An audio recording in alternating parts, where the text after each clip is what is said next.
Co očekáváš od dnešního pasovacího rituálu? No, čekám, že budou pít. Kopněte to. A polkni. Taky čekám, že dostanou poliši. Jsi táborník. Očekávám minimálně jednoho člověka, co se z toho zableje.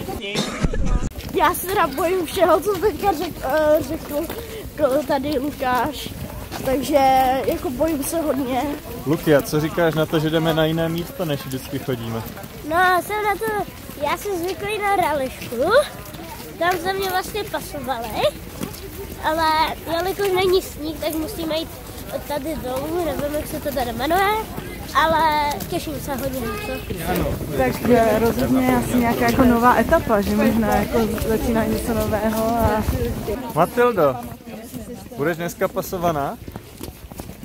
Bude to zajímavé bez sněhu, ale myslím si, že sníh se nějaký doveze s někama a bude to super jako vždycky.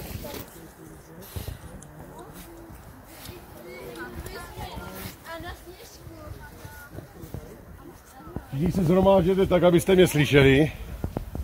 Od ledna 1992, tuším, že to bylo, začali jezdit na Horní Bečvu a hledali jsme vhodné ubytování.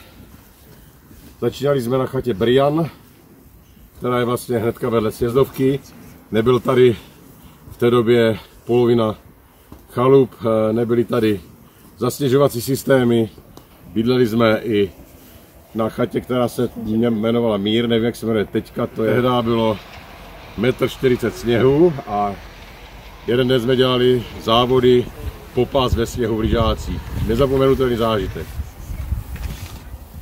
Já, bídný táborový zelenáč, slibuji ve vyhlídce nad lomem, na vás při kněžně ralisce, větru a dešti v Beskydských kopcích, a poslednímu sněhu na bílé, věrnost kamarádům, dobrou náladu, a veselou mysl, až do konce tábora. Tak přísahám. Koukněte do sebe. Proč si táborníci zelenáči myslí, že je to hrozné? Já nevím, protože ten nápoj vypadá jak bažina. Jako ještě jsem se nepasovala já, protože to byl hrozný nápoj. Ale bylo to docela dobré. No super, jakože málem jsem se poblila, ale jinak jako dobré.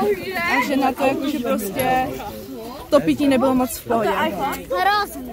Já taky hrozný. Proč? No, protože tak bylo to pití hnusné, divné. I věci, co vypadají hnusně, můžou chutnat dobře. Koukněte do sebe.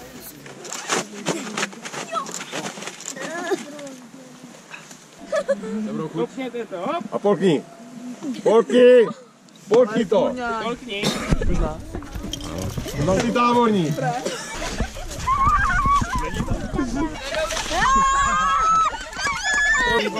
Střetlon. Jsi táborník, výborný potlesk.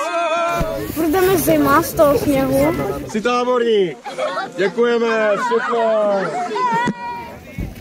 Jsou úplně modré. Bylo to super a bylo to dobré. Bylo to lepší než na poprvé? Ano, rozhodně. Jsem ráda, že jsem nyní pravoplatným členem tohoto týmu. Je to super tábor. Děkuju.